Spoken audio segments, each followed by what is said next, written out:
ओम सहजात्म स्वरूप परम गुरु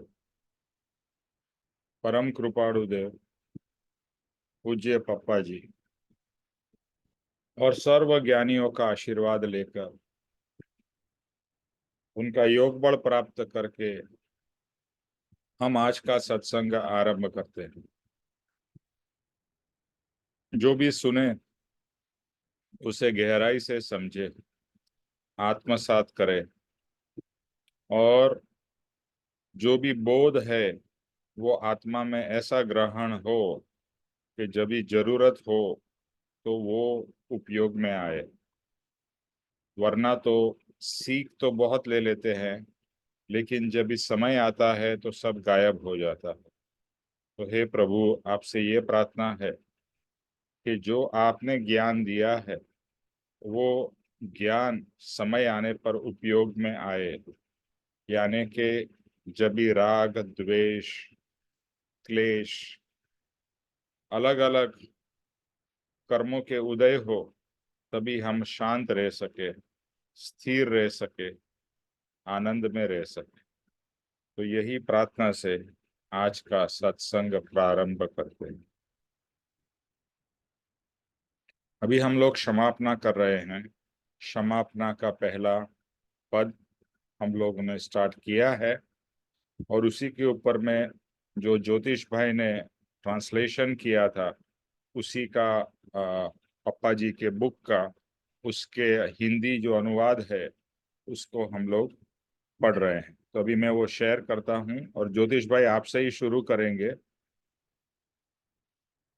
आप लोगों को मेरा स्क्रीन दिखाई दे रहा है?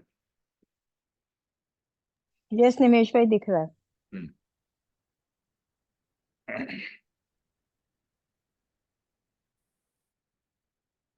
निमेश भाई कहाँ से शुरू करना है मेरे अभी ध्यान में नहीं आ रहा है। लास्ट टाइम मुझे भी एक मिनट है, मैं बताता हूँ।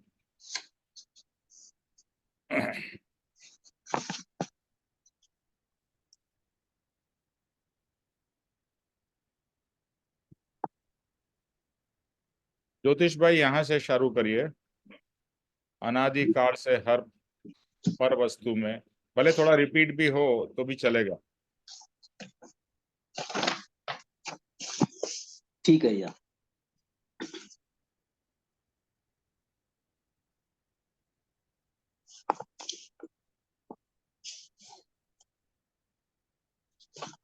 जय सद्गुरुदेव वंदन।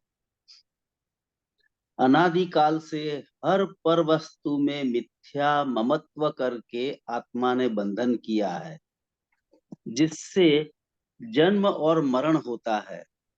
जन्म मरण का कारण क्या?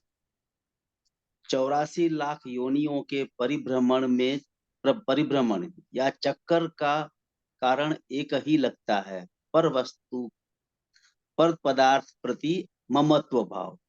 खुद का क्या, यह यदि जीव विचार करे तो भूल समझ में आए, और सच्ची तरह से भूल समझे तो सचमुच पश्चाताप हो।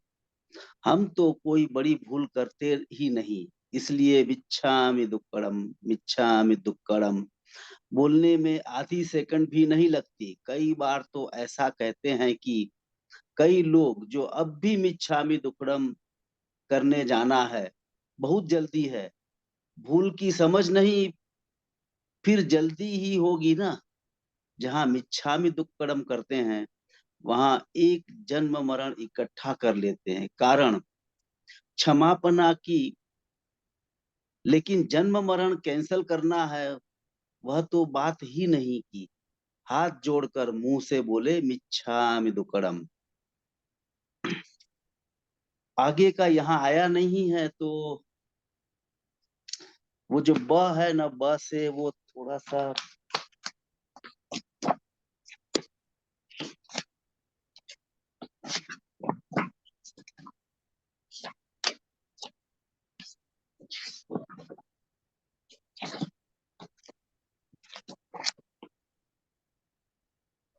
बहुत जल्दी है।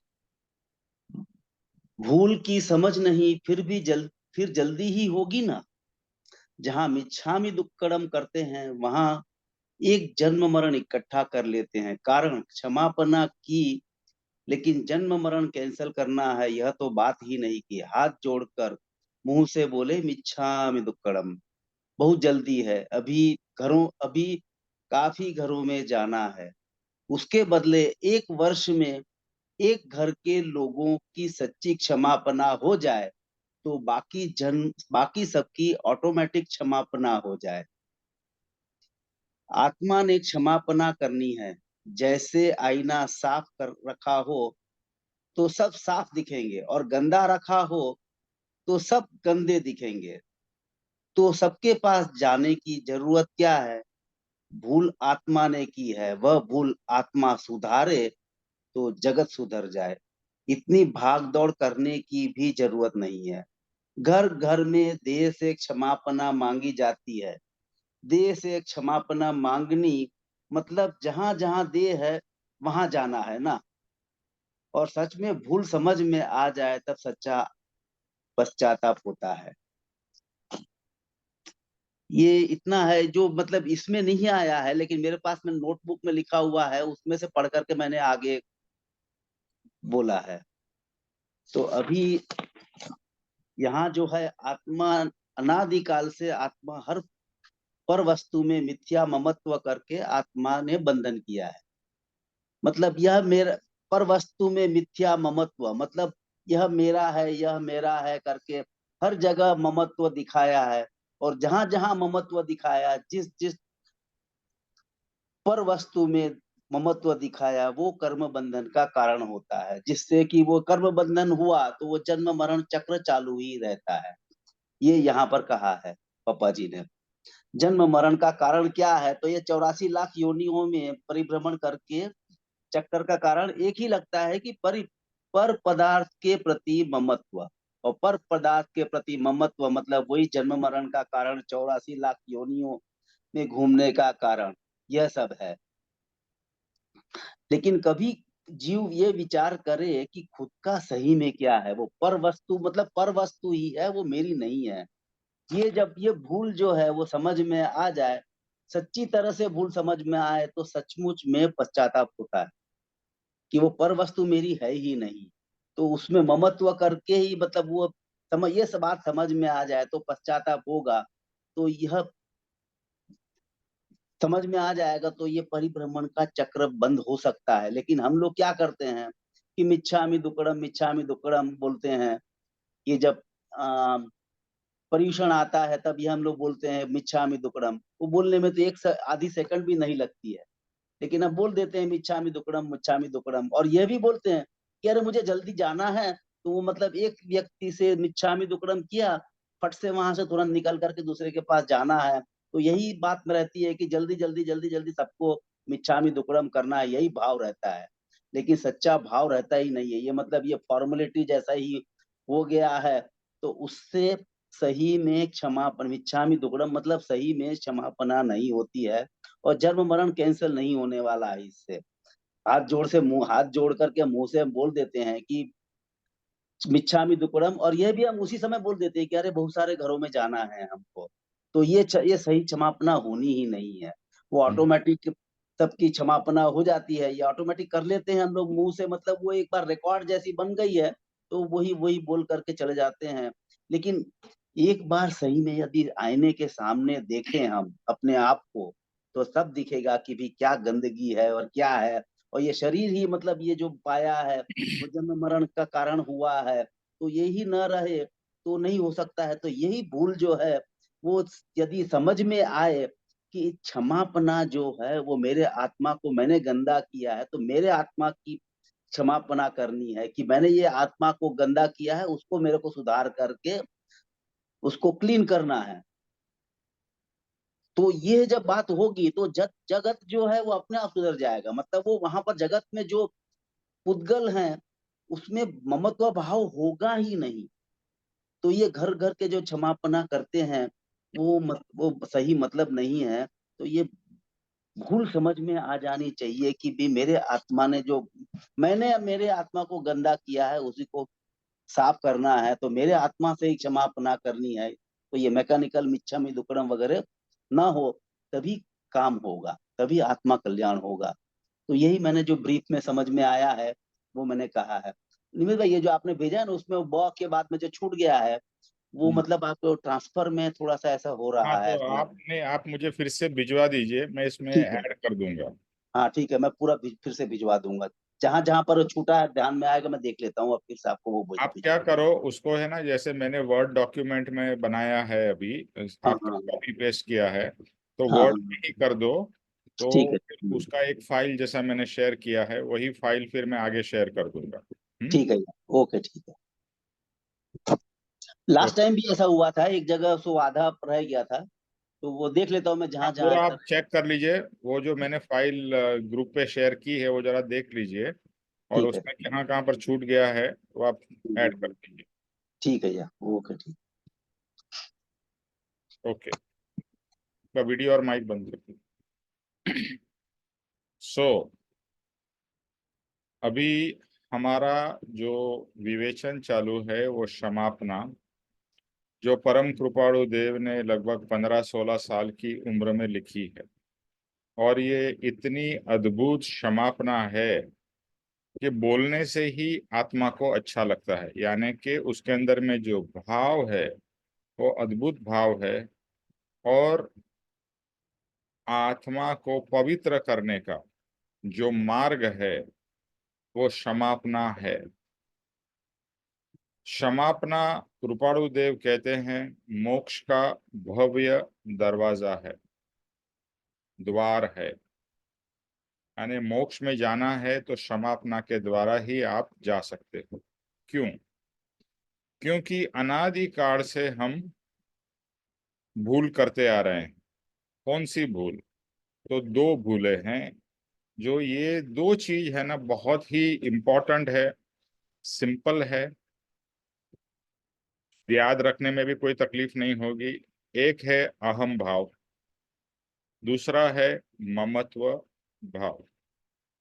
अहम भाव यानी कि मैं शरीर हूं, ये पहली गलती है। अहम भाव, अहम, अहम जिसे कहते हैं ना अहंकार। अहंकार पता है कहाँ से उत्पन्न होता है? जो मुझे भी नहीं मालूम था, लेकिन जब ये मार्ग में आया और पापा जी से सुना तभी समझ में आया कि अपने आप को शरीर मानना वही अहंकार की शुरुआत है। और फिर जो आगे जाके मान भाव, प्रतिष्ठा भाव, नामना भाव हमारे अंदर होता है, मैंने किया, मेरे कारण हुआ। तो जब भी हम मैं और मेरे कारण कहते हैं तो वहां पर भाव होता है शरीर, मैं निमेष शरीर ने ये किया, तो वो है अहम भाव। उसको कैंसल करना है, मैं आत्मा हूं और मैं एक पवित्र शुद्ध आत्मा हूं। दूसरा यहाँ पर जो आया है कि अनादिकाल से पापा जी कहते हैं कि हर पर वस्तु में, एक वस्तु में नहीं, बहुत सारी पर वस्तु में मिथ्या ममत्व करके आत्मा ने बंधन किया है। मिथ्या ममत्व, मिथ्या मतलब गलत, यानी जो सही नहीं है। तो ममत्व किया, म म त्व, मेरा, मेरा, मेरा। और ये ममत्व भाव देखो बहुत ही स्ट्रांग है। सबसे पहला ममत्व तो अपने शरीर का है, मेरा शरीर। यानी आइदर लोग कहते हैं मैं शरीर या मेरा शरीर। तो अहम भाव, ममत्व, यानी शरीर से इतना लगाव है, शरीर से इतना अटैचमेंट है कि शरीर को कुछ छोटी से छोटी चीज भी हो जाती है, आपके आपके काले बाल थे और सफेद होने लग जाए, जो एज के साथ में हर एक के होते हैं, तो लोग कितने परेशान हो जाते हैं। अरे मेरा ग्रे बाल, ढूंढ ढूंढ के निकाल निकाल के निकालने की कोशिश करते हैं। फिर बहुत हो जाते हैं तो फिर कोई उपाय नहीं है। पहले डाई करते थे, आजकल तो कलर आ गए हैं। तो कलर आने से बाल को जो कलर चाहे वो कर लेते हैं। शरीर बूढ़ा हो रहा है, चेहरे में झुर्रियां आ रही है, और आजकल इतना सारा प्लास्टिक सर्जरी, बोटॉक्स और क्या न क्या जा रही, बहुत सारी चीजें हैं। तो अपने आप को सुंदर दिखने में, आत्मा तो सुंदर है ही, लेकिन मैंने शरीर को मान लिया, इसके लिए मैं शरीर को हमेशा सुंदर देखने की कोशिश करता हूँ, दिखाने की, देखने से भी ज्यादा दिखाने की कोशिश करता हूँ। हम हर समय अपने आप को यानी इस शरीर को दूसरे को इम्प्रेस करने के लिए कोशिश करते हैं। ऐसे कपड़े पहनेंगे, गहने पहनेंगे, मेकअप करेंगे, एटसेट्रा एटसेट्रा एटसेट्रा। तो शरीर है, तो कृपाणु देव ने कहा है देह, फिर है स्त्री। स्त्री मतलब अगर आप पुरुष है तो पत्नी, और अगर आप पत्नी है या स्त्री है तो पति। तो पति का अटैचमेंट या पत्नी का अटैचमेंट, जो कि कुछ शादी के कुछ सालों के बाद में अटैचमेंट अपने आप कम हो जाता है, लेकिन अटैचमेंट तो रहता है। और फिर बच्चे हो जाते हैं तो बच्चों का अटैचमेंट हो जाता है, मेरा बेटा, मेरी बेटी, बहुत स्ट्रॉन्ग स्ट्रॉन्ग अटैचमेंट। फिर बच्चे बड़े होके शादी हो जाती है, फिर उनके बच्चे हो जाते हैं, यानी कि आपके ग्रैंड चिल्ड्रन, पौत्र। उससे तो बहुत ज्यादा लगाव होता है, उससे इतना अटैचमेंट हो जाता है, और वो जैसे कहते हैं grand parents and grand children का बहुत स्ट्रांग बॉन्ड होता है। फिर वहां भी वही भाव है, ये मेरा पोता है, ये मेरी पोती है, अटैचमेंट। कृपाणु देव ने क्या कहा है, देह, स्त्री, पुत्र, आदि। अभी आदि जो है, आदि में सब चीजें आ गई। आपका घर आ गया, आपकी गाड़ी आ गई, आपके कपड़े आ गए, आपके गहने आ गए, आपके मोबाइल, सबसे आजकल तो प्रिय, सबसे ज्यादा अटैचमेंट अगर हमको आज के जमाने में किसी से है तो वो है अपने मोबाइल से। और गलती से मोबाइल कहीं यहाँ वहां घूम जाए या चोरी हो जाए तो सबको पता है कितनी जान पे आफत आ जाती है। तो हर एक पर चीज को हमने अपना माना है, लेकिन ये भूल जाते हैं कि कोई भी पर पदार्थ मेरा हो नहीं सकता। इसके लिए कृपाणु देव ने कहा, देह, स्त्री, पुत्र आदि मेरे नहीं है, मैं तो शुद्ध चैतन्य अविनाशी आत्मा हूं। अभी एक आत्मा को सोचिए, आत्मा का स्वरूप कैसा है, निराकार, निराकार स्वरूप है, राइट। उसका कोई फिजिकल फॉर्म भी नहीं। अभी जो चीज जिसका फिजिकल फॉर्म नहीं है, उसकी कोई भी चीज उसकी हो सकती है। और पहले भी बताया है कि आत्मा को अगर हमें सोचना है आत्मा के बारे में, तो उसके जो क्लोजेस्ट जो आत्मा से जो चीज है वो है आकाश या अवकाश, स्पेस। अभी स्पेस जो है, स्पेस में बहुत सारी चीजें है, ये पृथ्वी भी स्पेस में है और हम भी स्पेस में है, सूर्य, तारे और पूरा ब्रह्मांड इस स्पेस में है। लेकिन स्पेस तो एक कुछ निराकार चीज है, भले इसके अंदर में इतने चीजें होते हुए भी वो स्पेस की तो नहीं है, वो स्पेस के अंदर है। इसी तरह से आत्मा के साथ में इतनी सारी चीजें जुड़ी हुई है, शरीर जुड़ा हुआ है, शरीर के कारण परिवार जुड़ा हुआ है, परिवार, फिर चीजें, आपका बिजनेस, आपका जॉब, हर एक चीज में ममत्व जो है ना, आप देखिए बहुत क्लोजली और नोटिस करिए। मैं अपना एक एग्जांपल बताता हूँ। मैं जब भी जॉब करता था, तो जो डिपार्टमेंट में मैं जॉब करता था तभी वो डिपार्टमेंट मेरा हो जाता था, क्योंकि वो मेरा डिपार्टमेंट है, मैं उसे मैनेज करता था। तो उसमें कोई भी चीज ऊपर नीचे होती थी तो मुझे उसकी असर होती थी। अच्छा काम होता था, डिपार्टमेंट की प्रशंसा होती थी, तो लगता था ओहो हमारा डिपार्टमेंट, मेरा डिपार्टमेंट अच्छा काम किया। और कोई उसको क्रिटिसाइज करता था तो दुख लगता था, उससे झगड़ा होता था, उससे क्लेश होता था। अभी कुछ समय के बाद में वही कंपनी में रहा, लेकिन वो मेरा रोल चेंज हो गया, मैं और कुछ काम संभालने लगा। जैसे ही मैं और कुछ काम संभालने लगा तो यहाँ पर क्या हो रहा था, अच्छा हो रहा था, बुरा हो रहा था, अभी मुझे वो बिल्कुल असर नहीं करता। कोई उसकी अच्छाई करे, कोई उसकी बुराई करे वो डिपार्टमेंट की, तो मुझे कोई असर नहीं होता। क्यों? क्योंकि मेरा डिपार्टमेंट है वो भाव कैंसल हो गया, अभी मेरा दूसरा डिपार्टमेंट, अभी उससे हम जुड़ गए। ये मैं एक्चुअल रियल बता रहा हूँ। और आप सबके साथ भी ये अवश्य ऐसा ही कुछ अलग अलग रूप में हुआ होगा। जहां मेरा स्थापित हो गया, फिर उसके बाद में अटैचमेंट ऑटोमेटिकली आ जाता है और फिर राग और द्वेष का कारण बनता है और फिर कर्म बंधन होता जाता है। तो ये जो अटैचमेंट है या ममत्व भाव है, बहुत डेंजरस है और एकदम सहज है, हमारे अंदर में एकदम सहज है। अभी कल मैं एक हमारे जो यहाँ पे सीनियर मुमुक्ष उनके सत्संग में गया था, तो उन्होंने ये जो रियल बात बताई कि उनके पति बीमार थे और ये जो हमारे रोहित भाई करके हैं उनके पास फोन आए, वो लेडी रोने लगी। तो इनको ऐसा लगा कि शायद उनके पति गुजर गए हैं। फिर पता चला नहीं, पति तो ओके है, यानी गुजरे नहीं है, बीमार है लेकिन ठीक है। तो क्यों रो रहे हैं? तो उन्होंने कहा मैंने 4 लाख रुपए का डायमंड का पेंडेंट लिया था, 4 लाख रुपए का, और वो गुम गया है और मुझे नींद नहीं आ रही है। कितने दिनों से नींद नहीं आ रही कि वो कहाँ गुम गया, कहाँ चला गया, ऐसे कैसे गुम गया। तो उस पेंडेंट में, ऑब्वियसली पेंडेंट और डायमंड का आप तो पता है, आजकल लेडीज को सब पता होगा कि डायमंड कितना महंगा है, छोटा सा डायमंड की भी कितनी लाखों रुपए की कीमत है। और ये रियल बात है कि उसको नींद, कितने दिनों से उसकी नींद उड़ गई और वो अभी भी उसके साथ में इतना अटैच्ड है कि वो रोए जा रही, रोए जा रही। ऑब्वियसली मिडिल क्लास वाले जो पर्सन होते हैं, अगर बड़े मुश्किल से उन्होंने डायमंड का पेंडेंट लिया हो और वो घूम जाए तो क्या दिल पे गुजरती है, आप सबको पता है। एक कोई भी चीज हमारी चोरी हो जाए या घूम जाए जो हमें प्रिय थी, हम कितने उसके लिए अपसेट हो जाते हैं, कितना हमारे अंदर से उसके प्रति, और जिसने शायद चोरी कर ली हो या किधर टूट गई या फूट गई, कितना हमारा विभाव होता है, जिसको कषाय कहेंगे। तो ये जो कषाय है वो उत्पन्न कहाँ से होता है? ममत्व भाव से।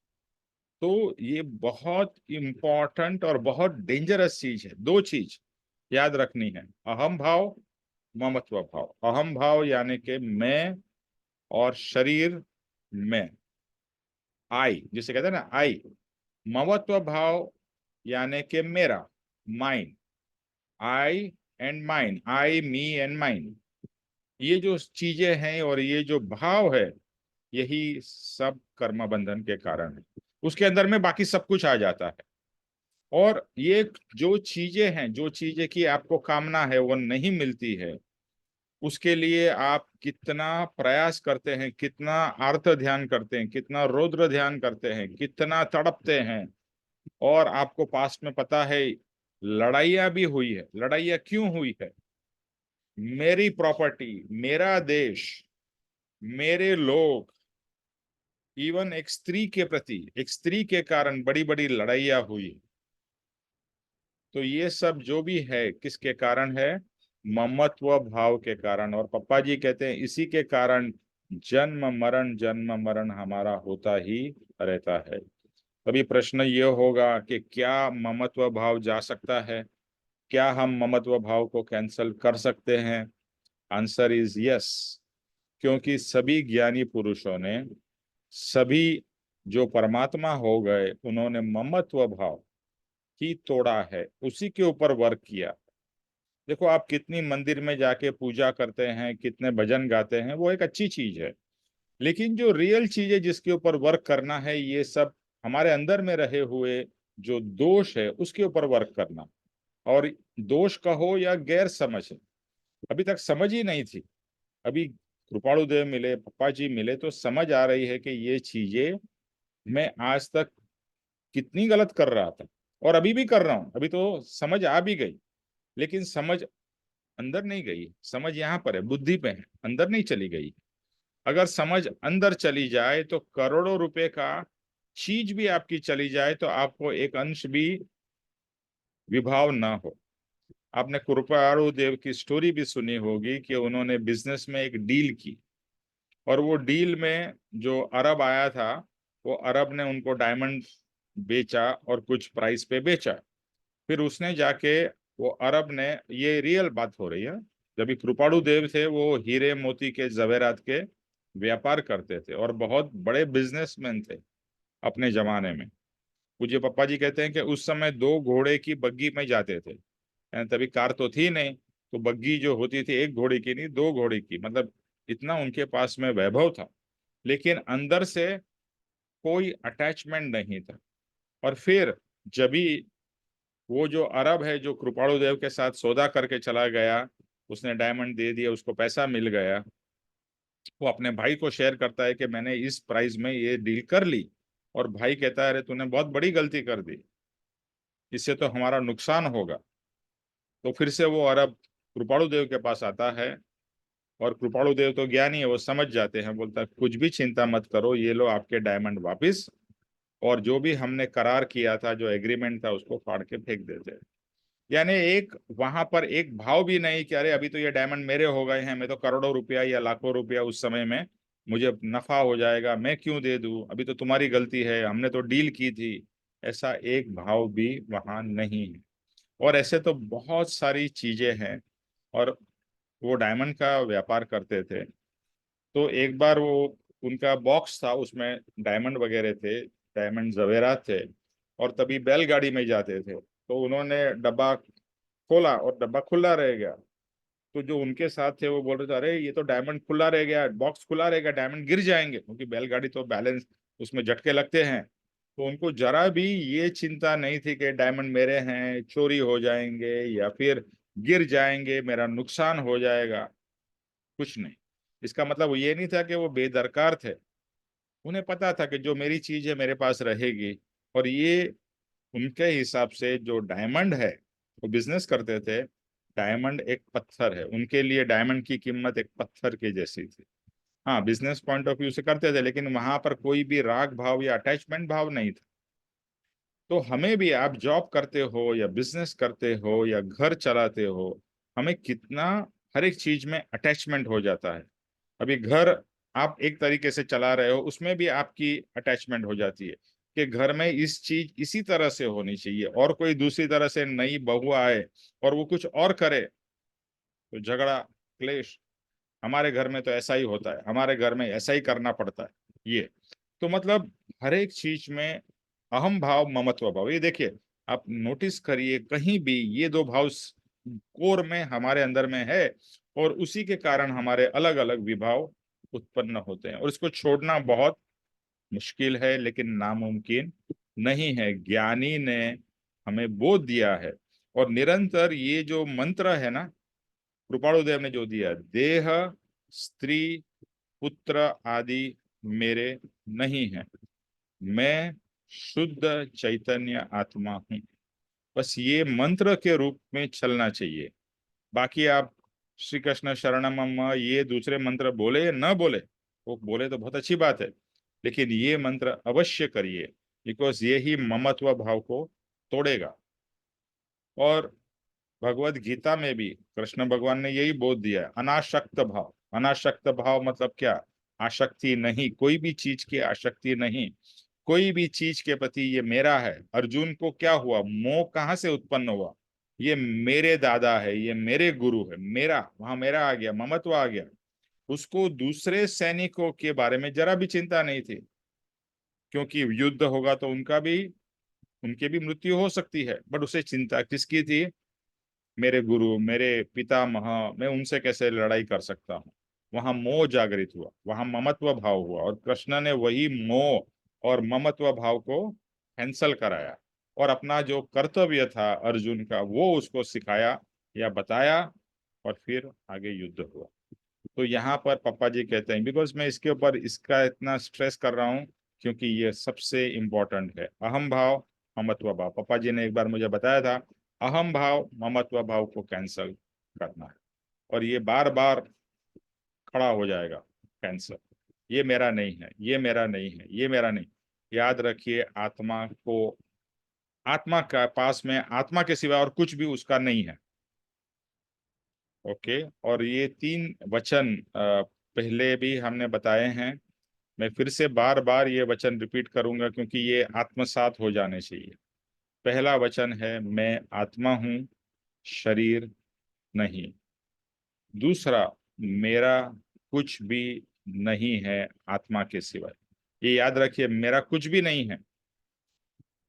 हर एक जितनी भी चीज लगती है मेरी मेरी मेरी, मेरी नहीं है। ये अंदर से बोलना है। ये भले मैं बोलने के लिए बोल रहा हूँ, ये मेरी है, मेरी नहीं। क्यों मेरी नहीं है?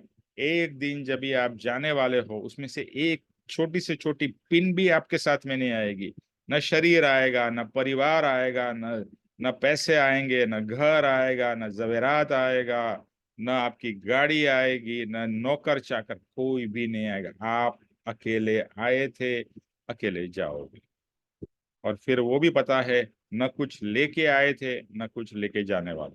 तो यही प्रूव करता है कि अगर आपका होता तो आपके साथ अवश्य आता था। आपका नहीं है, इसके लिए साथ में नहीं आ रहा है। तो ये जो ब्रह्मांड का, ये जो नेचर का जो नियम है, वही आपको ये बोध दे रहा है। लेकिन हमें आज तक वो बोध समझ में नहीं आया, और हम हर समय ये ममत्व भाव में फंसे रहे, और ममत्व भाव के कारण मरते रहे। यहाँ पर 84 लाख योनि का जन्म मरण। अच्छा, दूसरी बहुत अच्छी बात क्या है कि आज आप यहाँ पर थे, आपका मरण हो गया, आप दूसरे शरीर में चले गए, फिर दूसरे शरीर में गए, फिर से वही चक्र चालू। मेरा शरीर, वहां पर जो नया परिवार मिला वो मेरा परिवार हो गया। तो अभी तक आप सोचिए कि आपने कितने परिवार छोड़े और कितने परिवार से जुड़े। अगर अनंत बार, लाखों करोड़ों बार अगर मेरा जन्म हुआ है, तो मैंने लाखों करोड़ों परिवार के साथ में मेरा संबंध हुआ। लाखों करोड़ों परिवार के साथ में लाखों करोड़ों चीजों के साथ में मेरा संबंध हुआ। उस समय भी हमने वही कहा, मेरा मेरा मेरा। फिर वो सब छूट गया, फिर यहाँ आए, फिर यहाँ मेरा मेरा मेरा। पापा जी बहुत एक अच्छा एग्जाम्पल देते हैं जो बहुत ही रियल है। आप ट्रेन में जाते हो, अब आजकल तो लोग प्लेन में जाते हैं, लेट्स से तभी पहले की बात, जब ट्रेन में जाते थे, तो आपकी रिजर्वेशन जो सीट थी तो क्या बोलते थे? ये मेरी सीट है, रिजर्वेशन मैंने कराया। गलती से कोई दूसरा वहां बैठ जाए तो झगड़ा, उठ जाओ यहाँ से, ये मेरी सीट है।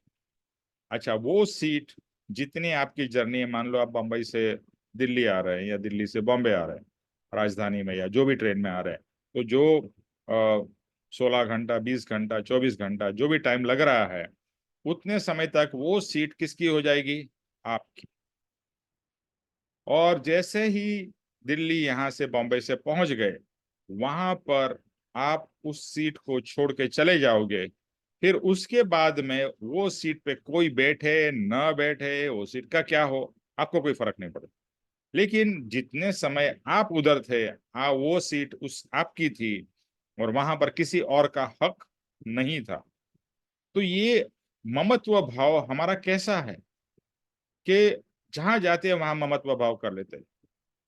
ये मेरा एरिया है, ये मेरा। इवन जो जो भिखारी भीख मांगता है, वो भी ये मेरे एरिया में। कुत्ता, एक कुत्ता होता है, वो भी क्या अपने एरिया में दूसरे कुत्ते को नहीं आने देता। और सब गली के कुत्तों का आप झगड़ा देखते ही हो, वो क्यों भोगते हैं? क्योंकि दूसरा कुत्ता उसके एरिया में आ रहा है। वहां भी वही भाव है, मेरा एरिया, मेरा। तो यही 84 लाख योनिया का परिभ्रमण का चक्कर का कारण एक ही लगता है, और वो पप्पा जी कहते हैं, पर पदार्थ के प्रति ममत्व भाव। पर पदार्थ के प्रति ममत्व भाव। एक चीज रियलाइज करनी है, आत्मा के साथ में कोई भी, आत्मा तो एक चेतन पदार्थ है, तो चेतन पदार्थ का जड़ पदार्थ कैसे उसका हो सकता है? इज इट पॉसिबल कि जड़ पदार्थ जो चेतन, एक एक न्यारा पदार्थ है, उसका एक जड़ पदार्थ कैसे उसका हो सकता है? उसके बारे में जरूर चिंतन मनन विचार करिएगा। और पापा जी कहते हैं कि खुद का क्या है, यदि जीव विचार करे तो भूल समझ में आएगी कि मेरा तो कुछ भी नहीं है। सिर्फ और सिर्फ ये पवित्र आत्मा, ये शुद्ध आत्मा, वही मेरा है, बाकी कुछ नहीं। ये कर्म भी मेरे नहीं है।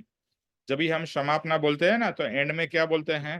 हे सर्वज्ञ भगवान, मैं बहुत भूल गया, क्या सॉरी, क्या लास्ट लाइन क्या है? मैं गुजराती में बोलता हूँ, हे सर्वज्ञ भगवान। लास्ट का लाइन क्या है? विनोद जी जरा लास्ट का लाइन पढ़ेंगे। हे સર્વજ્ઞ ભગવાન, તમને હું વિશેષ શું કહું? તમારાથી કંઈ જ અજાણ્યું નથી, માત્ર પશ્ચાતાપથી હું કર્મજન્ય પાપની ક્ષમા ઈચ્છું છું। यानी हे सर्वज्ञ भगवान, आपसे मैं विशेष क्या कहूँ, क्या आपसे कहूं? कुछ भी अज्ञात नहीं है, मात्र पश्चाताप से मैं कर्मजन्य पाप की क्षमा चाहती हूँ। तो मैं जो भी कर्मजन्य। भूल कर रहा हूँ, वो कर्म के कारण मेरी भूल हो रही है। कर्मजन्य, कर्म के कारण ये मेरी भूल हो रही है। तो यहाँ भी यही रियलाइज करना है कि कर्म के कारण आप बह जाते हो, आप बह जाते हो। लेकिन जैसे ही ये कर्म भी आपके नहीं है, ये कर्म भी पराये हैं, याद रखिए, कर्म भी आपके नहीं है, और ये शरीर भी कर्म के कारण आपको मिला है, ये परिवार भी कर्म के कारण मिला है। जो भी आपको मिला है आपके पूर्व के कर्म का फल है, लेकिन वो आपका नहीं है। कर्म भी आपके नहीं है, पदार्थ भी आपका नहीं है, व्यक्ति भी आपके नहीं है। बस ये याद रखना है, पर पदार्थ के प्रति ममत्व भाव, मेरा भाव, मोह भाव, तो खुद का क्या है तो समझ में आएगा कि सिर्फ और सिर्फ मैं एक पवित्र आत्मा हूँ। तो हम तो कोई बड़ी भूल करते ही नहीं, यानी कि जो जैन कुल में जिसका जन्म हुआ है, उनको पता है कि मिच्छामि दुक्कडम, यानी कि जब भी पर्यूषण होता है और प्रतिक्रमण होता है तो उस समय सब लोग जाके कहेंगे मिच्छामि दुक्कडम, मिच्छामि दुक्कडम, मिच्छामि। और मुझे बहुत, तभी हम लोग, मैं तो हिंदू हूँ, वैष्णव कुल का हूँ, तो मुझे भी, पहले तो मुझे मीनिंग ही नहीं मालूम था मिच्छामि दुक्कडम क्या है। तो मिच्छामि दुक्कडम का के मैं आपकी क्षमा मांगता हूँ, ये एक्चुअली प्राकृत भाषा का शब्द है मिच्छामि दुक्कडम, मतलब I please, I am asking for your forgiveness, please forgive me, मिच्छामि दुक्कडम। तो क्या हो गया, आपने बचपन से देखा है बस कि प्रतिक्रमण करने के बाद में पर्यूषण के अंदर सबको जाके मिच्छामि दुक्कडम, मिच्छामि दुक्कडम, मिच्छामि दुक्कडम, मिच्छामि दुक्कडम, यानी कि पोपट के जैसे मिच्छामि दुक्कडम करते हैं। एक एक व्यवहार हो गया है, जैसे गुड मॉर्निंग गुड नाइट करना है। हाँ, वैसे ही जैसे कहते हैं ना दीपावली की शुभकामनाएं, हैप्पी दीपावली, इसी तरह से मिच्छामि दुक्कडम। एक्चुअली कृपाणु देव पता है वो ये जैन धर्म क्यों अच्छा लगा और क्यों ज्यादा उसके प्रति जुड़े, क्योंकि उसमें जो प्रतिक्रमण सूत्र उन्होंने पढ़ा वो उनको इतना अच्छा लगा, और उनको रियलाइज हुआ कि यही बहुत यूजफुल और इम्पोर्टेंट चीज है। प्रतिक्रमण, प्रतिक्रमण मतलब जो गलती की है उस गलती की क्षमा मांगना, उसका पश्चाताप करना। प्रतिक्रमण, क्रमण मतलब आगे जाना, प्रति मतलब रिवर्स। तो प्रतिक्रमण और प्रतिक्रमण सूत्र बहुत ही अच्छा है, उसमें रियली अगर समझ के साथ करेंगे तो उसका बहुत अच्छा फल है। बट प्रतिक्रमण, पश्चाताप, उसका एक ही उद्देश्य क्या है, उद्देश्य यही है कि मेरे से गलती हुई है, मैं उसकी क्षमा मांगता हूँ। इसमें क्या होता है कि जो आप कर्म बांध लेते हैं उसकी क्षमा मांगने से आप वो कर्म को रिवर्स करते हैं। जैसे आपने गलती से कुछ लिख दिया, क्या करते हैं, उसको इरेजर से मिटाते हैं। तो क्षमापना जो है वो इरेजर का काम करता है। तो जो जो गलती की, जो जो क्षमापना, मतलब जो जो आपने भूले की है, सबसे बड़ी भूल याद रखना है एक ही है कि अपने आप को शरीर मानो, और दूसरी भूल सब पर पदार्थ को अपना माना। ये दो मेन भूल है। बाकी आपने दूसरे ऊपर गुस्सा किया, जलसी हुई, ये सब तो है ही। लेकिन अगर ये मूड जो है, जो बेसिक भूल सुधर जाएगी तो अपने आप बाकी सब चीजें, क्योंकि अगर कोई चीज आपकी है ही नहीं तो उसको पाने की लोभ भी नहीं होगी, लालसा भी नहीं होगी, और वो चली भी जाएगी तो आपको कोई किसी भी तरह का क्लेश नहीं होगा, द्वेष नहीं होगा, गुस्सा नहीं आएगा। कोई चीज मेरी है ही नहीं, मैं तो शुद्ध आत्मा हूं, बस अपने शुद्ध आत्मा स्वरूप में लीन हो जाओ। फिर कुछ जो हो रहा है, भगवान भी ऊपर बैठे अपने शुद्ध आत्मा स्वरूप में लीन है, ये हो रहा है वो हो रहा है, कोई लेना देना नहीं, अपने शुद्ध आत्मा स्वरूप में लीन हो जाओ। हाँ, लेकिन हमारे कर्म कुछ बाकी है, तो हमारा कर्तव्य भी पूरा करना पड़ेगा। एज अ पति, एज अ पिता, एज अ पत्नी, एज अ माता, as a boss, as a subordinate, जो भी है वो करना है, लेकिन वहां पर अटैचमेंट नहीं, विदाउट अटैचमेंट। और दूसरा है अकर्ता भाव। अकर्ता भाव यानी कि मैंने किया, मेरे कारण हुआ, वो कर्ता भाव है। जहां कर्ता भाव वहां कर्म बंध है। तो अकर्ता भाव एंड विदाउट एनी अटैचमेंट। फिर से मैं कह रहा हूँ डिफिकल्ट है, लेकिन अगर बार बार याद रखेंगे कि कृपाणु देव ने कहा है सभी ज्ञानी पुरुषों ने, चाहे वो राम हो, कृष्ण हो, महावीर हो, बुद्ध हो, हर एक ने एक ही बात कही है, अलग अलग शब्द इस्तेमाल जरूर किए होंगे, बट यही का है, कुछ तेरा नहीं। बस ये भाव पक्का कर लो, कुछ मेरा नहीं है, फिर रहेगा तो कोई प्रॉब्लम नहीं है। कुछ मेरा नहीं है, हाँ है, और है तो ठीक है, लेकिन वो रहे या न रहे मुझे फर्क नहीं पड़ना चाहिए। ये दशा में हमें सबको आना है। तो बस यही है कि मिच्छामि दुक्कडम, मिच्छामि दुक्कडम। भले जो लोग जैन से नहीं हो उनको शायद इतना आइडिया नहीं हो, बट आपको ही पता है सब लोग मिच्छामि दुक्कडम करते हैं। तो मिच्छामि दुक्कडम क्या करना है, यानी कि क्षमा किसकी मांगनी है? तो क्षमा अपने आत्मा की, अपने स्वयं के आत्मा की मांगनी है कि अज्ञान में ये आत्मा मैंने कितने बड़े बड़े कर्म कर लिए जिससे बार बार जन्म मरण लेना पड़ा। दूसरा, परम कृपाणु देव कहते हैं कि हमें तो पता नहीं है कि दूसरी गति में, क्योंकि हम भूल चुके हैं पहली गति में क्या दुख था। जो जो जानवर है, कीड़े मकोड़े हैं, या एकेंद्रिय के जीव, एकेंद्रिय जैसे कि पेड़ पौधे, अभी बेचारा पेड़ है, वो गर्मी में भी पूरा गर्मी सहन करता है, विंटर में हो या बारिश में हो, धूप हो, जो भी हो, सब सहन करता है। हमें तो उसकी पीड़ा पता ही नहीं है। जो चलने वाला है तो कहीं कुछ भाग के इधर उधर कर सकता है, जो चल ही नहीं सकता, जो स्टेशनरी है उसके ऊपर तो कोई कितना अत्याचार हो जाता है, बट वो कुछ नहीं कर पाता है, बस सहन करता जाता है। तो मैं अभी पत्र पढ़ रहा था तो वहां पर आया है, कृपाणु देव ने लिखा है कि ये जो तिर्यंश, तिर्यंश यानी कि जानवर, कीड़े मकोड़े, ये सब जो तिर्यंश और नरक गति का दुख तो इतना असहाय है, असह्य है कि आप इमेजिन नहीं कर सकते, और भगवान भी उसका दुख का वर्णन नहीं कर सकते, इतना दुख है वहां पर। तो दोनों में, तिर्यंश गति में और नरक गति में, तो आपने भी सुना होगा, बहुत बहुत दुख है। और वहां पर कैसा है, यहाँ पर क्या होता है, अगर आपको बहुत एक्सट्रीम पेन हो तो आप बेहोश हो जाते हो, फिर बेहोश हो गए, फिर आपको क्या हो रहा है आपको कुछ पता नहीं चलता, या फिर एंड बहुत ज्यादा हो जाएगा तो आपकी मृत्यु हो जाएगी। लेकिन नरक गति में ऐसा है कि मृत्यु भी नहीं होती है, बेहोश भी नहीं होंगे, यानी आपको दुख कंटिन्यूअसली कोई मार रहा है तो आप मार सहन ही कर सकते हो और कुछ नहीं कर सकते। और दूसरा, एक दूसरे का वैर इतना होता है कि एक दूसरे को लोग मारते ही रहते हैं, और मारते हैं, जलाते हैं, लेकिन आप मरते नहीं हो जब तक आपकी वहां आयुष्य पूरी नहीं होती है। तो आप दुख सहन करते ही जाओ, सहन। ऐसा कहा जाता है कि स्वर्ग में सिर्फ सुख ही सुख है, नरक में सिर्फ दुख और दुख है, कंटिन्यूअस दुख, कंटिन्यूअस। तिर्यंश में दुख ज्यादा है, सुख बहुत कम है, और मनुष्य में सुख और दुख डिपेंड करता है किसके कैसे कर्म है, बट दुख तो फिर भी ज्यादा ही है। कृपाणु देव भी ये बार बार कहते हैं कि ओवरऑल अगर देखा जाए तो दुख है ही। और जहां पर हम सोचते हैं कि स्वर्ग में सुख है, वहां भी बाह्य सुख है, लेकिन अंदर से तो जलन चालू ही है।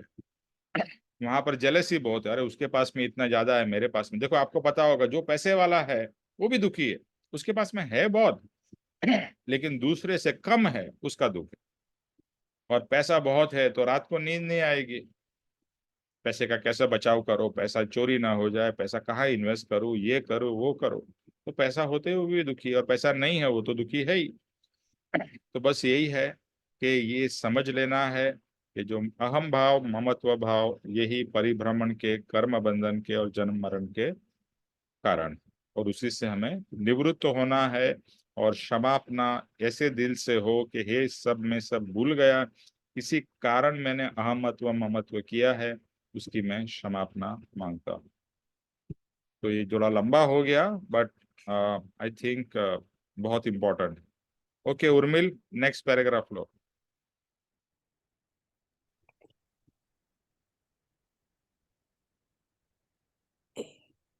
हे भगवान, मैं बहुत भूल गया।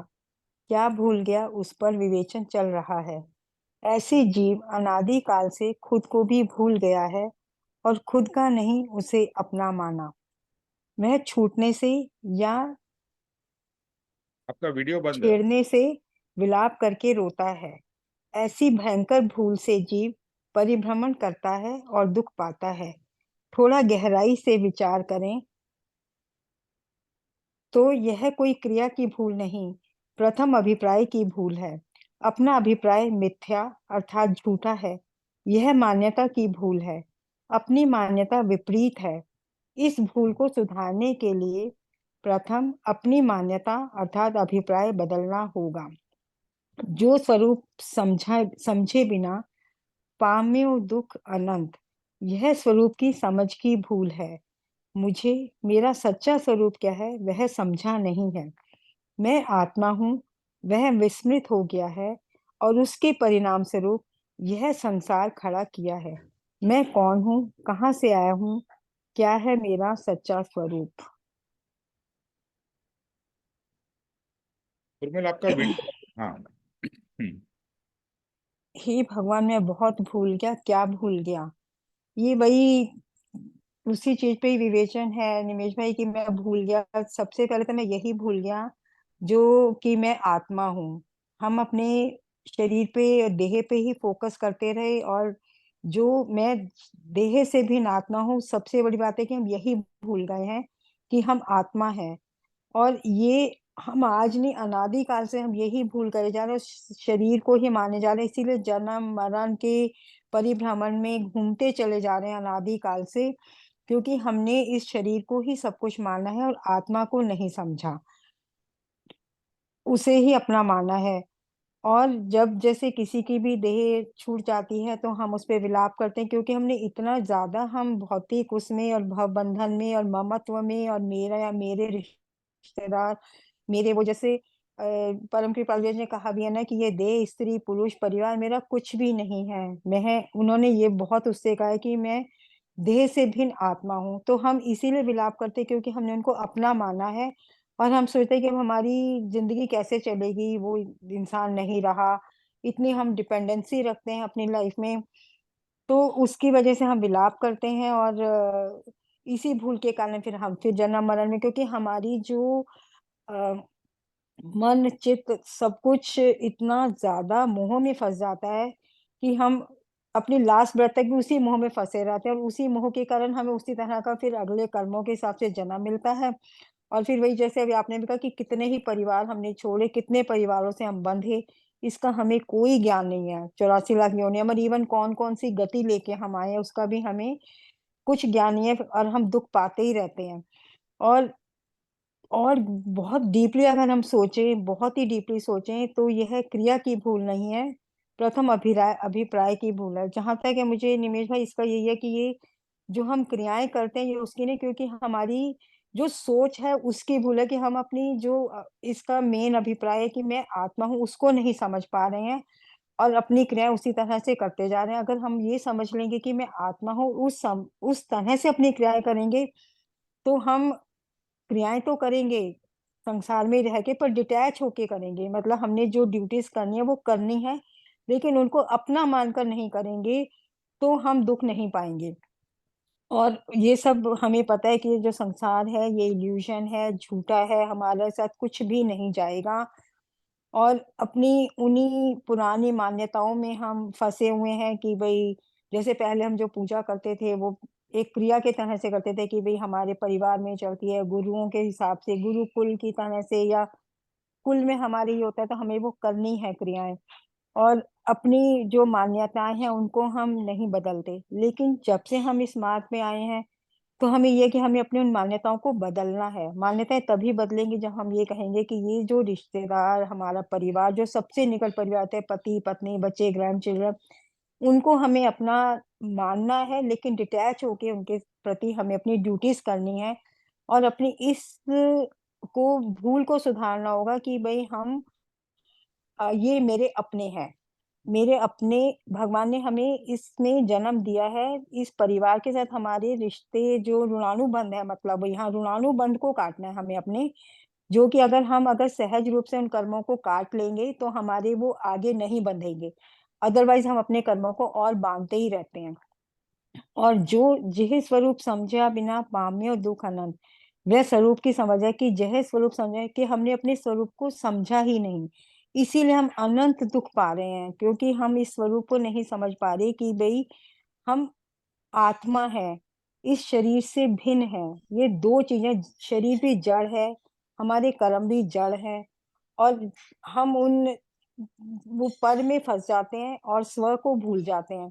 ये भी एक बहुत बड़ी भूल है कि हम स्व को भूल जाते हैं और पर को अपना सब कुछ मान लेते हैं, जिससे कि हमें जिससे हम ये भूल ही जाते हैं कि मैं आत्मा हूँ। और हम ये भी भूल जाते हैं कि हमारे साथ जो है वो हमारे सिर्फ कर्म ही जाएंगे, बाकी सब कुछ तो यहीं छूट जाना है। तो जितने जर्नी हम पॉजिटिव वे में और अच्छे कर्मों को साथ लेके जाएंगे, तो हमारा अगला जर्नी भक्ति की वहीं से शुरू होगी।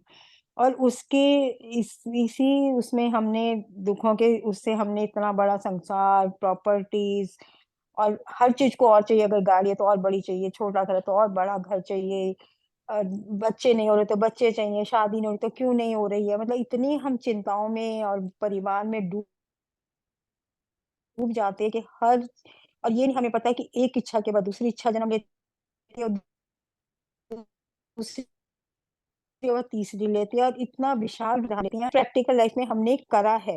ये नहीं कि आज हम कह रहे हैं हमने एक्चुअली में इन चीजों को करा है। आज इस चीज की डिमांड दूसरे को देख के हमें कंपैरिजन होता है, उसके पास ये है। अब आज शायद मतलब एक्चुअली में अगर मैं हम अपना बोलें तो अब तो हमें फर्क ही नहीं पड़ता कि क्या वो है। मतलब ये जो जड़ चीजें हैं जैसे धन माया, ये वो छोटा तो ठीक है। अब तो ये लगता है कि सिर्फ भक्ति में लगना और आत्मा को पहचान के, जैसे परंपरा में चिंतन मनन में ही अपनी जो आगे की जर्नी है उसको चिंतन मनन, और ये जो परंपरा जो पापा जी ने जो हमेशा उन वचनों को समझ के उस अभिप्राय को समझें, और ये समझे कि मैं कहाँ से आया और मुझे अपनी इस मनुष्य जीवन को कैसे सफल बनाना है, उसके एक्चुअल चीज को समझ के हमें अपनी जर्नी को आगे बढ़ाना है। आगे निमेश में इतना ही मुझे तो ब्रीफ में समझ में आया। Thank you. एकदम परफेक्ट है। सो पहला जो क्षमापना का लाइन है, हे भगवान मैं बहुत भूल गया। देखो, परम कृपाणु देव की खूबी यह है कि एकदम सिंपल वचन, ये वचन किसी को भी समझ में कोई तकलीफ नहीं होगी, लेकिन वचन भले सिंपल है बट उसकी गहराई बहुत ज्यादा है। तो हम क्या करते हैं, ऊपर ऊपर से पढ़ लेते हैं, हाँ मैं भूल गया। फिर बोलेंगे हाँ मैं अपने आप को भूल गया, मैं शरीर हूँ ऐसा मान लिया, भूल गया, चला गया, ओके। गहराई में जाते ही नहीं।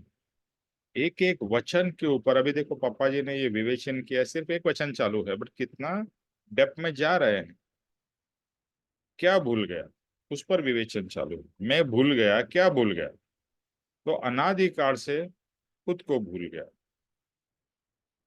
पहले अपने आप को भूल गया कि मैं कौन हूं, और दूसरा जो मेरा नहीं है उसे अपना मान लिया। तो ये दो गलती, वापस वही अहमत्व ममत्व आ जाता है कि मैंने अपना स्वरूप भूल गया। जो इसमें आता है, जो स्वरूप समझा बिना पामियो दुख अनंत, यानी अपने स्वरूप को नहीं जाना, उसी के कारण मुझे अनंत अनंत अनंत अनंत, जितना अनंत ऐड करना है कर लो, उतना दुख मिला है आपको या मुझे। कोई आइडिया ही नहीं है हमने कितना दुख सहन किया है अब तक। हाँ, हम उसी को याद कर सकते हैं कि जो हमने इस इस शरीर में, इस भव में भुगता है। और कोई कहेगा अरे मेरे को तो कोई ज्यादा दुख ही नहीं पड़ा, मेरा तो ये हुआ, मेरा अच्छा हुआ, बट सुख दुख की भी हमें आइडिया नहीं। लेकिन अगर हम हमारे चारों तरफ देखें, चाहे मनुष्य को देखे, जो गरीबी है उसको देखे, जो लाचारी है उसको देखे, तो हम भी वहां जाके आए हैं। आज मेरे पास पैसा है, लेकिन कोई एक भाव में मेरे पास भी पैसा नहीं था, कोई एक भाव में मेरे पास भी एक आध अंक मेरा नहीं था। तो मैं जब भी 84 लाख योनि में चक्कर मार ही रहा हूँ, तो क्या हर समय मेरा अच्छा शरीर था? हर समय क्या मेरे पास में अच्छी परिस्थिति थी? मनुष्य की बात कर रहा हूँ, नहीं। कभी अच्छी थी, कभी नहीं थी, कभी ऐसी थी, कभी वैसी थी, मतलब सब जो जितना हम देख रहे हैं अलग अलग तरीके के मनुष्य, वो भी हम सब जाके आए हैं वहां पर।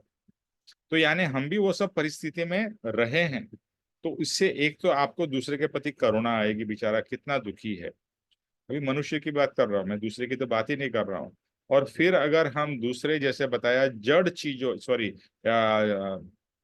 तिर्यंच, तिर्यंच यानी कि जानवर इत्यादि की बात करें, तो हमने जैसे अभी पेड़ की बात की, इसी तरह से जानवरों की कोई भी बात कर लो, उनके पास में कौन सा कपड़ा है, उनके पास में कौन सा घर है, उनके पास में कौन सा बैंक बैलेंस है, उनके पास में कौन सी खाने की सामग्री की पूरा सब भरा पड़ा है, कुछ नहीं। अभी मैं आज ही सुबह एक पेपर में देख रहा था कि भाई टाइगर के 2 बच्चों की मृत्यु हो गई भूख के कारण, और उनकी जो माँ थी उसको किसी ने शिकार कर लिया। ये मैं न्यूज़पेपर के बता रहा हूँ। अभी छोटे बच्चे, उनको इतना वो नहीं है, तो खाना नहीं मिला, कितने दिन तक खाना नहीं मिला वो क्या पता, तभी जाके एंड में भूख से मर गए ना।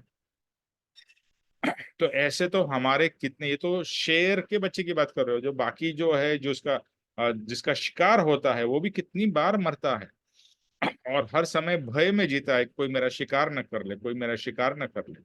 और शिकार जिसको करना है उसको ये रहता है कि मेरे को कभी शिकार मिलेगा, मेरे को कभी खाना मिलेगा। और कितने दिनों तक बिना खाए जीते हैं। और ठंडी आ गई, इतनी जबरदस्त ठंड पड़ रही है नॉर्थ में।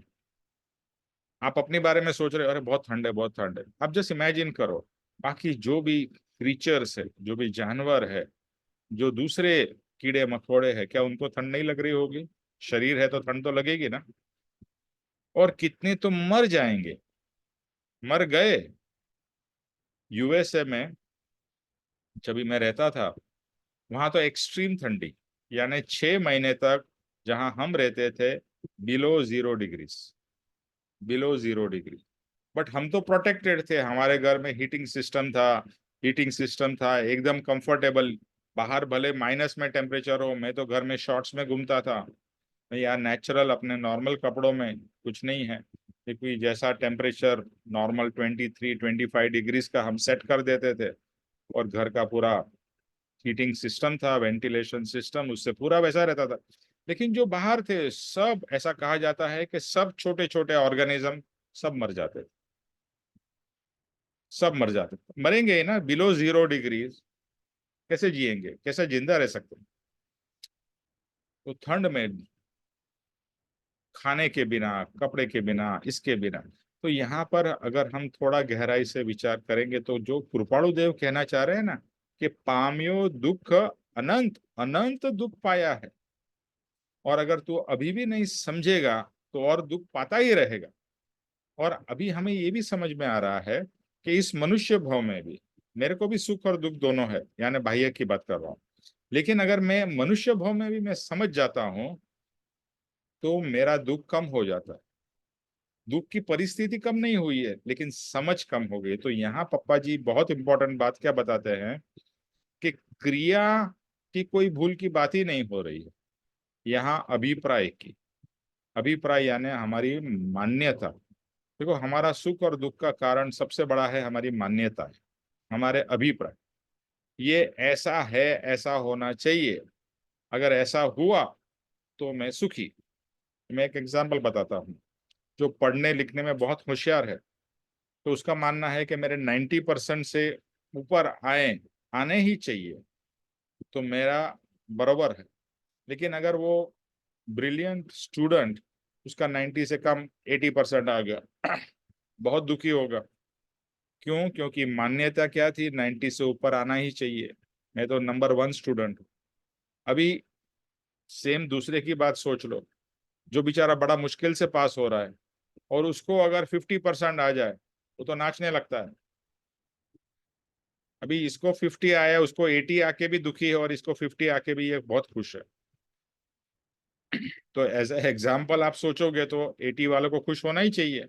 लेकिन मान्यता, अगर आप बिजनेस कर रहे हो तो आपने एक माइंड में सेट कर लिया मेरा इतना करोड़ का, इतना लाख का प्रॉफिट होना चाहिए, और वो नहीं होता है। प्रॉफिट हुआ है लेकिन जितना आपने सोचा वो नहीं हुआ, तो आप दुखी। मान्यता सबसे बड़ा जो दुख का कारण है वो हमारे अभिप्राय, हमारी मान्यता। अभी ये तो मैंने एग्जाम्पल दूसरे दिए, लेकिन सबसे बड़ा अभिप्राय क्या है? मैं शरीर हूं, मैं निमेश हूं। ये मेरी मान्यता है ना। मैं तो निमेश नहीं हूं, मैं तो आत्मा हूं। मैं शरीर नहीं हूं, ये दूसरी बड़ी मान्यता है, गलत मान्यता। मैं शरीर भी नहीं हूं, मैं तो एक पवित्र आत्मा हूं। हर समय ये बात याद रखना और अपने आप बोलना है, अपने अपने आप को बताना है कि मैं एक शुद्ध चैतन्य आत्मा हूं, पवित्र आत्मा हूं। पवित्र ऐसा वैसा भी नहीं, पवित्र आत्मा, परमात्मा स्वरूप आत्मा हूं। बस उसी के ऊपर फोकस करो, बाकी सब चीजों को छोड़ दो। अभी मैं क्या सोचता हूं, मैं हिंदू हूं। अभी लड़ाई झगड़े भी क्यों हो रहे हैं, मैं हिंदू, ये मुसलमान, ये ब्राह्मण और ये शूद्र। वापिस वही मान्यता, या दूसरे तरह से करें तो पर्याय। पर्याय मतलब क्या, मैं आत्मा हूं, लेकिन अपने आप को शरीर के हिसाब से मान लेना। जैसे मैं मानता हूं कि मैं निमेश हूं, वो मेरी सबसे बड़ी गलती। मैं शरीर हूं, ये दूसरी बहुत बड़ी गलती। फिर मैं मनुष्य हूं, ये भी बहुत बड़ी गलती, मैं मनुष्य हूं ही नहीं, मैं तो एक आत्मा हूं। ये मनुष्य का शरीर मेरे साथ है, मैं तो आत्मा हूं। फिर मैं हिंदू हूं, ये भी बड़ी गलती, मैं हिंदू हो ही, आत्मा आत्मा है, हिंदू मुसलमान आत्मा हो ही नहीं सकता, आत्मा तो आत्मा होता है। फिर मैं एक बिजनेसमैन हूं, ये भी गलत है। मैं आज के दिन बिजनेस कर रहा हूँ, पहले तो मैं जॉब कर रहा था, तो पहले जॉब था तो मेरी नौकरी थी, आज मैं बिजनेस कर रहा हूँ, बाद में मैं रिटायर हो जाऊंगा। तो ये सब मान्यताएं जो है, हाँ मैं कर रहा हूँ, ये फैक्ट है, गलत नहीं है, लेकिन ये मेरा स्वरूप नहीं है। ठीक है, आज मेरा कर्म का उदय हुआ और मैं पहले जॉब कर रहा था, आज मैं बिजनेस कर रहा हूँ। ये सिर्फ कर्म के उदय है, ये मेरी पर्याय है, बट मेरा स्वरूप नहीं है। बहुत याद रखना, स्वरूप और पर्याय में फर्क है। पर्याय मीन्स अवस्था। मेरी अवस्था कल अलग थी, आज ऐसी अवस्था है, और आगे जाके और कुछ अवस्था हो जाएगी। तो पर्याय को ही मैंने अपना मान लिया, तो वही बड़ी गलती है। अगर मैं अपने आप को आत्मा सोचूं, तो मैं दूसरे को भी आत्मा स्वरूप जान सकूंगा। परम कृपाणु देव ने कहा है, जगत आत्मरूप मानने में आए। जगत आत्मरूप मानने में आए, यानी जगत आत्मा है, मैं आत्मा हूं, वो आत्मा है, ये आत्मा है, ये आत्मा है, हर एक आत्मा है। और अगर हम आत्मा से आत्मा को अ, व्यवहार करेंगे तो बहुत फर्क पड़ेगा, क्योंकि वहां पर प्रेम होगा, वहां पर मान अभिमान नहीं होगा। आप आप नौकर को नौकर सोचते हैं या एज ए आत्मा सोचते हैं? हाँ, आज बेचारे के कर्म ऐसा है कि आज वो नौकर है, कल एक दिन मैं भी नौकर था, शायद वो मेरा सेठ था। तो चक्र तो है ही, चक्र चल रहा है ना, कभी ये ऐसा कभी वो वैसा। तो हर एक समय अपने आप को आत्मा मानना है और दूसरे को भी आत्मा मानना है, और वैसा ही प्रेम करना है। हमारा आत्मा का स्वरूप है प्रेम, तो अपने आत्मा को भी प्रेम करो और दूसरे आत्मा को भी प्रेम करो। द्वेष क्लेश ये सब बहुत जहर है, और जितना जहर आप डालोगे उतना आप पापी होगे। तो अपनी विपरीत जो मान्यता है वो भूल सुधारनी है। अगर एक बार मान्यता चली गई ना, तो अपने आप भूल भी सुधर जाएगी। लेकिन अगर आप मान्यता को पकड़ के रखोगे और भूल सुधारने जाओगे तो कभी नहीं सुधरेगी, या सुधरेगी तो भी टेम्पररीली सुधरेगी। इसके लिए प्रथम अपनी मान्यता अर्थात अपना अभिप्राय बदलना है, बदलना होगा, ऐसा पापा जी कह रहे हैं। और यही बहुत इंपॉर्टेंट है, बिकॉज ये सब अंदर है। मान्यता कहाँ है, क्या बाहर है मान्यता? नहीं, मान्यता अंदर। जो स्वरूप समझे बिना पाया दुख अनंत, उस स्वरूप की भूल, ये परम कृपाणु देव ने आत्मसिद्धि में सबसे पहले लिखा है, स्वरूप की भूल को पकड़ना है। ओके, मेरा सच्चा स्वरूप क्या है, बिकॉज वहीं से गलती शुरू होती है। आपने स्कूल में मैथ्स के वो किए होंगे कि भाई 2 into 4 -3 + 6 + whatever, ऐसा एक समझो कैलकुलेशन का। अभी 2 into 4, मान लो आपने उधर ही गलती कर दी, 2 into 4 8 के बजाय 9 लिख दिया। फिर बाकी का भले आप सही करो, आपका एंड में जवाब तो गलत ही आएगा, क्योंकि सबसे पहला स्टेप ही रॉन्ग था। तो हमारा पहला स्टेप ही गलत है कि मेरा स्वरूप क्या है, मैं कौन हूं। सबसे बड़ी गलती वहां पर है, बेसिक में। जैसे महाराष्ट्र में कहते हैं राड़ा है, राड़ा है मतलब प्रॉब्लम है, समझ की गलती है। तो समझ गलत है तो बाकी सब गलत होने वाला ही है। तो यही भूल गया कि मैं आत्मा हूं, और उसके परिणाम स्वरूप ये पूरा संसार खड़ा हो गया। और जैसे ही मैं आत्मा हूं भूल गया तो संसार खड़ा हो गया, और मैं आत्मा हूं मान लिया तो संसार होते हुए भी संसार विस्मृत हो गया।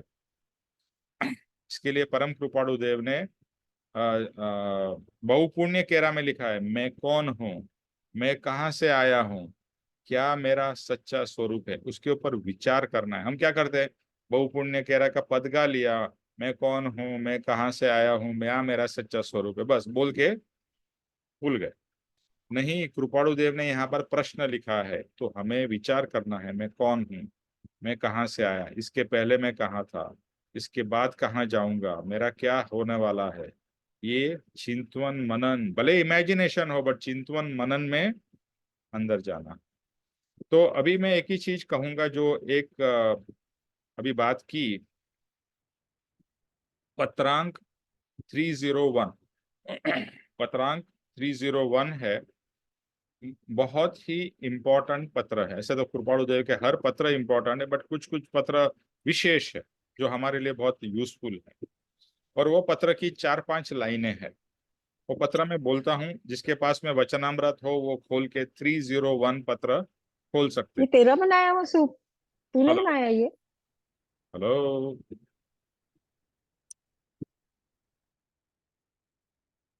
ओके, सो वचनामृत अगर हो तो वचनामृत खोलिए, वरना जो पत्र है वो मुझे याद है मुखपाठ, इसके लिए मैं बोल रहा हूँ।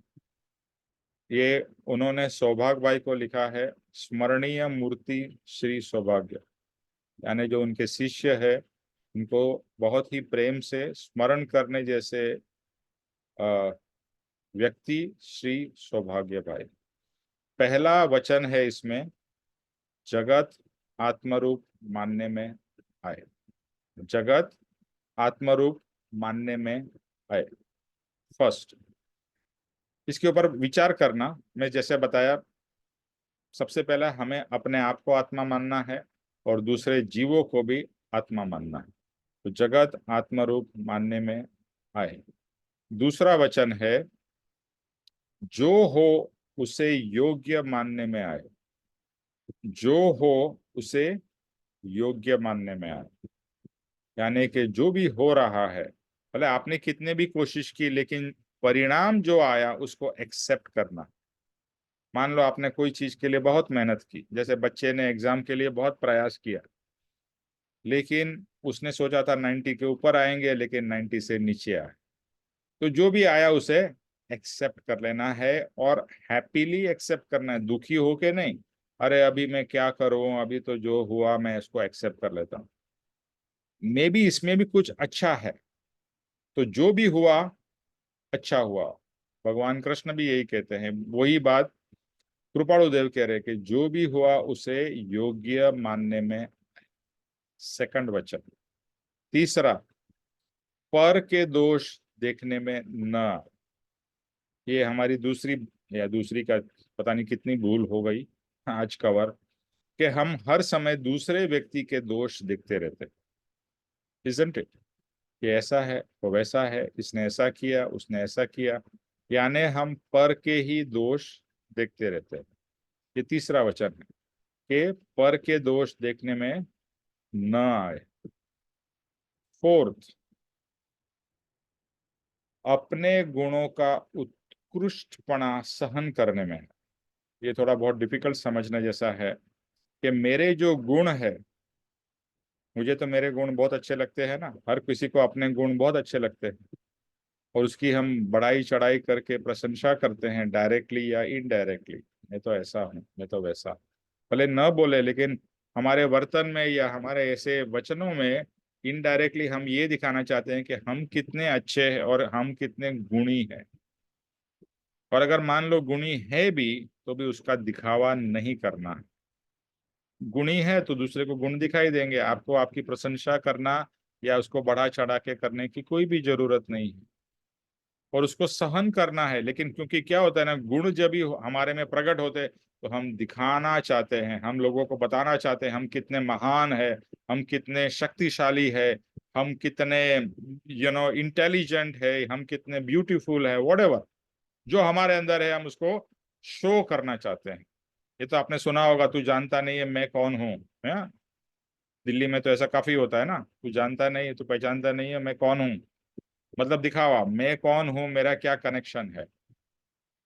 तो अपने गुणों के, अपने कॉन्टेक्स्ट की बढ़ा चढ़ा के, तो कहते हैं उसका उत्कृष्टपना सहन करने में, यानी उसको दबाना है, अपने गुण को दबाना, मतलब कम नहीं करना है, लेकिन दिखाने की कोई जरूरत नहीं है। अपने गुण अपने पास रखो, उसको शो मत करो। और अगर इस तरह से ये चार चीज अगर हमने फॉलो की तो ही इस संसार में जीने योग्य है, ऐसा परम कृपाणुदेव कहते हैं। मैं फिर से रिपीट करता हूँ ये, और ये जो है ना, हमारे जो सीनियर सत्संगी उन्होंने कहा, रात को सोते समय और सुबह उठ के ये आप 2 4 5 बार इस पत्र को पढ़ोगे तो याद हो जाएगा। मैं चाहिए तो ग्रुप पे भी ये पत्र का वो लिख दूंगा। ज्योतिष भाई, आप जरा हिंदी में इसको पत्र को टाइप करके जो हिंदी वचनामृत में जैसा शब्द है वो लिख के भेज देना, ठीक है? तो मैं सब ग्रुप में भी शेयर कर दूंगा। फर्स्ट है, जगत आत्मरूप मानने में आए। जगत, जगत मतलब सब, सब जगत को, और इसके पर बहुत पूरा विवेचन, एक पूरा सत्संग का सेशन हो सकता है। जगत आत्मरूप मानने में आए। जगत यानी जगत के लोग, जगत की चीजें, हर एक चीज में आत्मा है ही, आत्मा मानने में आए। दूसरा, जो भी हो उसे योग्य मानने में आए। जो भी हो, जो भी घटना हो जाए उसको योग्य मानने में आए। अगर किसी से गलती भी हो जाए तो भी उसको योग्य मानने में आए। अपने से भी गलती हो जाए तो हो गया, आपने जानबूझ के नहीं किया, और जानबूझ के किया तो मत करिए। तो जो भी हो उसे योग्य मानने में आए। तीसरा है, पर के दोष देखने में न आए। और चौथा है, अपने गुणों का उत्कृष्टपना सहन करने में आए, तो ही इस संसार में जीना योग्य है, अन्यथा नहीं। आई होप सबको सुनाई दे रहा है? ओके। तो ये वचन, ये पत्र को घूट घूट के पीना है। अभी हम लोग एक्सरसाइज ये करेंगे कि पूरे वीक, अभी जो कमिंग वीक है उसमें हम सिर्फ एक ही एक्सरसाइज करेंगे, जगत को आत्मरूप मानना। जगत को आत्मरूप मानना यानी अपने को आत्मा मानना, दूसरे को भी आत्मा मानना, और उसी तरह से उनसे व्यवहार करो। बस सिर्फ इतना करो। लेकिन ये पत्र को पढ़ के एटलीस्ट 2 बार मिनिमम, ज्यादा हो तो बहुत अच्छी बात है, रात को सोते समय और सुबह उठ के इसको बोलना है। उसको बोलना है मतलब उसको फील करना, ठीक है? तो आज हम लोग यहाँ पर स्टॉप करते हैं। किसी को कोई पूछना है या ऐड करना है?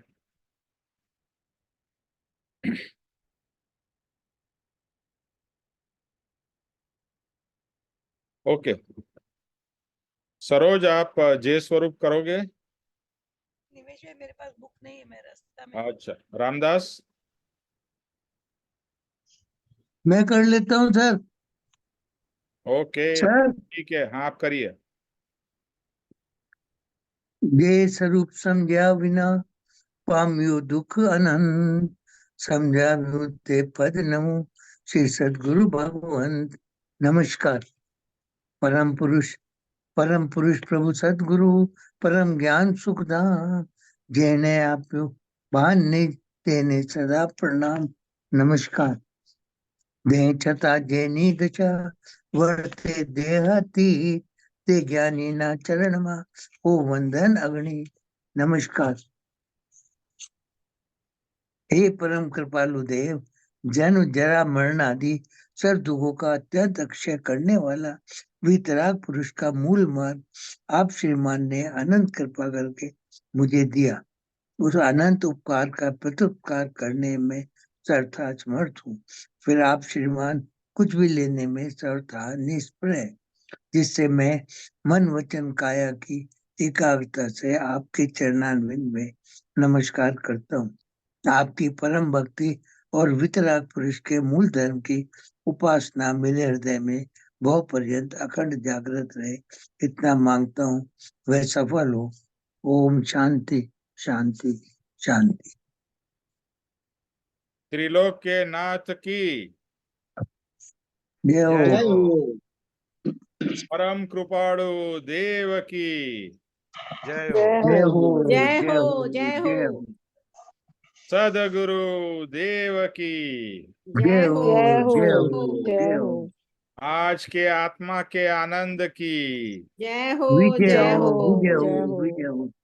सर्व मुमुक्षुओं के परमार्थ पुरुषार्थ और भक्ति की विजय विजय हो हो विजय विजय हो विजय हो। हो विजय हो विजय हो। विजय हो। सबका कल्याण हो, सबका आत्म कल्याण हो। धन्यवाद धन्यवाद सर, बहुत जय बहुत श्री सतगुरुदेव वंदन। निमेश जय भाई जय सतगुरुदेव सद्गुरुदेव वंदन। बहुत वंदन। अच्छा थैंक यू हुआ। निमेश भाई। जय श्री थैंक यू निमेश सतगुरु भाई। नंदन निमेश जय भाई। जय सतगुरुदेव। सतगुरुदेव वंदन। जय सतगुरु। सर एक प्रश्न है, हाँ अभी बता सकता हूँ। प्रश्न ये है कि इसमें एक लाइन थी, मैं कौन हूँ, मैं कहाँ से आया हूँ, मैं कहाँ जाऊंगा, मेरा कार्य क्या है, मेरा करने करवाने वाला कौन। सर इसका जरा डिटेल में बता पाएंगे किसी दिन। हाँ, किसी दिन नहीं, पहले आप विचार करिए और हम सब विचार करें और फिर हम लोग अपना अपना क्या हमें अंदर से प्रकट हुआ वो शेयर करें। ठीक है ना? हर कोई ठीक है इसके ऊपर विचार करे, हर कोई। सर, मैं तो काफी इस पे विचार करता रहा हूँ। आपको मुझे कुछ ऐसे अंदर से कुछ आया नहीं कि मैं क्या। मैं पढ़ता भी रहा हूँ उसके ऊपर, संतों की वाणियां, लेकिन मुझे कुछ समझ नहीं आया कि मैं कौन हूँ। आया हूँ यहाँ पे, ऐसे बहुत सारे लोग हैं, और कहाँ जाना है सबसे बड़ी बात। अब मेरा टाइम आ रहा है, मुझे कहाँ जाना है, क्या करना है। और सबसे बड़ी बात यह है गुरु जी कि मैं यहाँ आया क्यों हूँ। मैं कौन हूँ ये तो गौण है मेरे लिए, लेकिन मैं यहाँ क्यों आया हूँ, मेरा उद्देश्य क्या है, ईश्वर ने मुझे किस लिए भेजा, ये मेरे लिए सबसे इम्पोर्टेंट। इससे मैं ये जानना चाहता हूँ, क्या मैं ईश्वर ने जिस काम के लिए भेजा है उसमें सफल हुआ हूँ या कितना बाकी है, और मैं किस जिंदगी किस मोड़ से मुझे इसका ज्ञान प्राप्त हुआ। ये कुछ प्रश्न है मेरे। कभी भी आप जब समझे खाली टाइम पे मुझे इसके ऊपर कुछ ज्ञान दें। सिर्फ इसमें एक ही चीज मैं अभी तो यही कहूंगा, ना ईश्वर ने आपको भेजा है ना ईश्वर ने मुझे भेजा है। ये हमारे कर्म के कारण हमारी गति का फल है और उसके बारे में और डिटेल में बात करेंगे। ईश्वर का एक ही काम है, शुद्ध स्वरूप में लीन होना, और वही हमें भी करना है। ना ईश्वर किसी को भेजता है, ना किसी को बुलाता है, ना कुछ करता है। ओके, तो उसके ऊपर सोचेंगे, लेकिन अभी एक हफ्ते तक ये जो वचन है जगत आत्म रूप मानने में आए, इसको प्रैक्टिस करना है, सिर्फ बोलना नहीं है, इसको प्रैक्टिस करना है। और क्या रिजल्ट आता है जरा शेयर। Okay okay. जय सद्गुरुदेव। ओके, जय सतगुरुदेव। नहीं निमेश भाई